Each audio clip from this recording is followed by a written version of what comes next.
Hi everyone, good morning and welcome to the next webinar with Clover HR of how to motivate and engage your workforce. This is your team of HR business partners in terms of Clover. We have worked together for a number of years. There's over 200 years experience in HR between us, and we try and give you the best advice and support we can with all of our clients. We've all got specialisms in different areas, from recruitment, training, coaching, wellbeing, rewards and other people strategies. So if you want to talk to us after today, please feel free to get in touch with us. One good thing certainly from this year has come from our ISO 9001 that we've managed to achieve between us as a team, and this has put us in great strength for the rest of the year ahead, and a real credit to the team that have managed this. I'm your host today, and I've worked at Lynn Berman and I've worked in HR for 22 years now. I want you to try and get the most from this topic, and please feel free to contact us after today if you want to talk over anything about it. But also it'll be on our YouTube as well, you can watch back or play to any of your managers in the future. We will be putting a Q&A up, so if you could put any options in the chat that you want to talk about. I will ask you a few questions throughout, and my colleague Sarah Hudson is on the line as well, and she'll be dealing with all the chat and questions if you have any, and go through them at the end. So I do appreciate some interactivity in the session. I'd love to hear from you, and we can go through that at the end. I will ask you, sorry, to have your mics on mute, just so I can get through the main detail of the session and the detail to do with the topic. But at any point, if you want to go through the questions or chat option, then please do, feel free. So what we'll be covering today, we're going to look at what is employee engagement and why do we invest in employee engagement? What does a company get from it? What great managers do to motivate and engage employees, and I'm going to give you 10 steps to keeping employees motivated. We're also then going to look at ways to increase employee engagement throughout. On this, I'm going to do a poll that I'm going to ask you to take part in, and I'll launch that now. So it's, have you worked in a business that had low engagement, employee engagement? There's options there to answer. I've launched that now. So if you could answer that honestly, that'd be great to go through at the end as well. So thank you for that.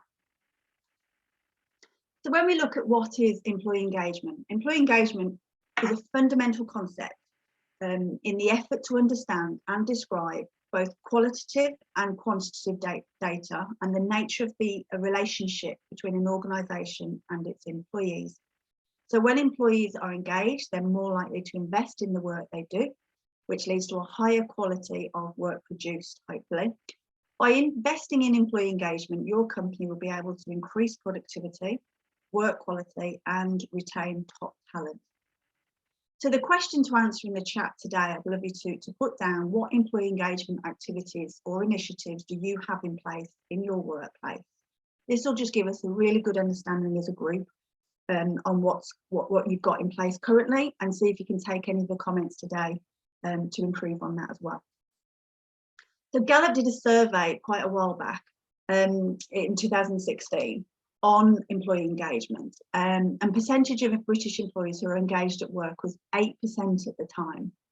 So it really needs to be addressed. I think this is a subject that's high on people's priorities, and line managers need to look at this. They also looked at the percent greater profitability from engaged business units, and that was up by 21%. So you can see the difference if you do invest in this initiative. And then we've got the average improvement of teams that address everyday engagement issues. Sales increased by 20%. So it just goes to show there is an incentive for doing this, certainly. So why do we invest in engagement? The reduction in employee turnover. If employees are satisfied in their role and the company, they are less likely to look elsewhere for other employment, hence reducing leavers in the business. We need to look at how it improves the organisational culture. So the culture of the business can be made or broken through the engagement the employees have at work and how motivated they are within the business. Lower absenteeism in the workforce. It is proven that employees who enjoy their job, feel empowered and want to succeed and are less likely to take days off, and therefore hopefully absence rates should reduce. It also boosts workforce productivity. Happy people are productive people. Your biggest asset is your people. And if you invest in their happiness, you will be investing in your productivity. And it also drives innovation and creativity. So if employees are given the freedom and encouraged to use their imagination, more ideas will come from within and allow innovation and creativity in the business to flourish, hopefully. So what does good and bad engagement look like? We go through good engagements, it's limitless commitment. They'll do anything for a good company. High work output, the innovative approach that they'll try different things and they'll use their creativity and imagination. Everyone is aligned with their goals. They know where the business is going, what they're doing. Contractual attendance, they want to attend, they will attend, and even if they're feeling unwell, sometimes they'll try and work from home or do as much as they can. You'll get a normal output from them. They'll constantly be consistent in their approach. Learning and seeking opportunities to both help themselves and each other, their colleagues and the business, and they're positive to change. Anything you need to put in place, they will be more receptive to it. We looked at bad engagement. This could look like clock watching, bargains on effort. So they'll put effort in if you give something back. It's all about more of a give and take. Static skills. So they won't want to invest in their time. It's critical. Time wasting. So they'll see a lot more time wasting in their day-to-day job, which obviously will have an effect on productivity. Added pay creation. And they'll monitor their salary, they'll compare themselves to others. Fiddling is something that obviously we don't want, but it could be the fact that they start to steal or fiddle their hours or leave early. Change resistance, so if anything is put in place, they could easily put a barrier up to this. You might get some more resignations, unfortunately sabotage of different jobs, and caretakers say there could be an effect within there as well. So Gallup defines engaged employees as those who are involved in and enthusiastic about their work and their workplace. So organisations need to understand what managers are doing in the workplace to create or destroy that engagement. So some points to help managers to motivate their employees are communication. Communicate well.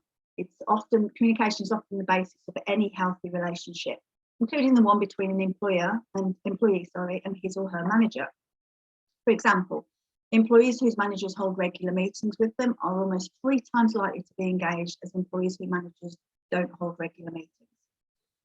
However, it is important to note here that mere transactions between a manager and employee are not enough to maximise engagement. So employees value communication from their manager, not just about their work role and day-to-day job and responsibilities, but also what happens in their lives outside of work. The best managers to get to know their employees and help them feel comfortable talking about any subject, work-related or not. Base performance management on clear goals. So if an employee does not clearly understand their goal and what is expected from them, this can cause real frustration. So when an employee's performance is managed, as much as it may appear time-consuming, to some, employees become more productive, more profitable, and create contributions within the organisation. The clarity of expectations is perhaps the most basic employee need and is vital to performance. Do not save conversations on performance to a one yearly review. So employees need regular dialogue with how they are doing and their progress today. So focus on the strengths over the weaknesses. Building employees' strengths is far more effective in an approach than fixation on weaknesses. So a strength-based culture is one where employees can learn their roles more quickly, produce more and significantly better work, stay with the company longer, hopefully, and are more engaged. When managers help employees grow and develop through their strengths, they are more than twice as likely to engage with their team members. The most powerful thing a manager can do for employees is to place them in jobs that allow them to use their natural talents, adding skills and knowledge to develop and apply their strengths. So when we look at 10 steps to keep employees motivated, clearly define your vision as a manager, communicate your vision to employees, and they understand the steps you and they will be taking. Engage high potential employees. If you see potential in someone, really push them and engage in them. Obviously, all employees are treated the same, but you really have to nurture those ones that want career ambition throughout. Give employees the tools they need. Do not just assume that each of your employees is receiving all the tools, training and support they need. Just check in with them occasionally, personally, and find out and ask them. Communicate constantly. So the most important part of a good manager's job is communicating effectively, asking questions, and use all types of channels of communication. Get everyone engaged. So the most important part, get all your employees engaged in planning and decision making. Ask for input and use their ideas as much as possible to get buy-in. They will have a vested interest in the overall result then if they feel part of the story. Coach for success. So feedback is another great motivator. Offer feedback as often as possible instead of waiting for reviews. And the employee will respect you for that and know that you're talking the truth. Act fairly, respectfully, and create trust. So use your judgment and experience to create a supportive environment. Respect and trust your team, and you will get the same in return. If you make a mistake, apologise for it. Be creative to avoid downsizing. So an employer that treats employees as true partners makes every effort to avoid layoffs. Employees should be able to trust that the management is doing everything possible to retain all employees. Employee incentive programs can be considered. So consider incentive programs no matter what kind of business to help motivate your employees. And this doesn't always have to be financial. And there are a number of schemes in place to help recognise good performance. So as I go through ways to increase engagement, what I'd love you to put in the chat is what employee engagement initiatives you have had. It will be really useful to kind of get a point of view of what you've used in your workplace and whether it's worked or not. So put these in the chat if it's been useful for your business. Keep them connected to the company, clearly define your expectations, be consistent, set a good example, ask for input, as we've said before, show you care. You spend a lot of time at work and with your colleagues, so you really should get to know each other and help each other along the way. Reward creativity, break out for comfort zones, try and put different areas in place where people can have some free time and to talk during lunch or breaks. Offer training throughout, discuss career aspirations, so you will get some people that want to climb the career ladder versus those that are happy in their job and happy to do what they're doing. Really try and talk to them about what this is. Promote from within where you can, and criticise constructively, obviously positive and negative. Employees will respect managers for being honest with them, but obviously be careful how you word it. And offer a helping hand, be liberal with praise often, so then they'll appreciate it when you do. Give them breaks when needed, say no tactfully, and keep an eye on salaries, make sure there is consistency there and fairness throughout. Help staff achieve a work-life balance. If someone is doing too many hours or looks worn out, then just have that conversation with them to see what's going on. And create a place where people want to work. Recognise the signs of low morale. So if you do spot something, ask if they're all right and learn from those that have left the business. A lot of companies conduct exit interviews, which are very useful to see what went wrong and how they can put things right in the future. So my experience when it comes to working with employee engagement is that organisations are very different. It really is not a case of one size fits all. So firstly, they're able to link employee engagement to the company's actual line of business. They don't measure the work or measure or work with employee satisfaction as something independently and freestanding, but with what makes sense for the individual employee. So these companies have a clear sense of why they are in existence, what their purpose is for each employee, what they give to the business. They work with feedback at the lowest level of the organisation, that is in the individual teams. It also makes things clearer when the focus and responsibility for employee engagement, for improving engagement, is placed with both managers and employees. So those companies that succeed are able to delegate responsibility, including to their own employees, that they become co-responsible for their own engagement and give different ideas that they can bring. And naturally, managers are central to this, and this can be, of course, an issue in itself. if they're not comfortable in their leadership role, there are ways to facilitate this and coach them through this, and this is something we can help you with as well. And finally, what these companies have in common is that the work with employee engagement is fused with the other activities which the employee, the team and the manager works with. So employee engagement is more important than ever. It can be hard, but the rewards are substantial. So thank you for listening. That is the end of the main information sharing session on this webinar. However, I'm just going to come to the polls and see what the results are. So it's 100%. Have you worked in a business that has had low engagement? I've got 100% yes, I have. So it clearly shows that we need to address this subject, because there's everyone listening has worked in a business with low engagement. And so many things that have gone through that we can put in place.